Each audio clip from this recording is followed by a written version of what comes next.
നമ്മൾ ഈ കാൽമുട്ടിന്റെ വേദനയൊക്കെ കുറക്കാൻ വളരെ നല്ലതാണ്. നമ്മളിത് ഇങ്ങനെ ബാക്കോട്ട് ഇങ്ങനെ നടക്കുകയാണ്.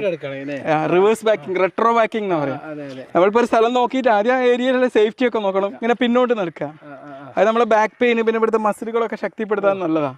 ത്തിന്റെ പോസ്ചർ ഉണ്ടല്ലോ, ഇങ്ങനെ വളഞ്ഞ നമ്മളിരിക്കുക. സാധാരണ ഇങ്ങനെ ഇരിക്കും നമ്മൾ. ശരിക്കും ഇങ്ങനെ ഇരിക്കാൻ പാടില്ല, നമ്മളിങ്ങനെ സ്ട്രെയിറ്റ് ആയിട്ട് ഇരിക്കണം.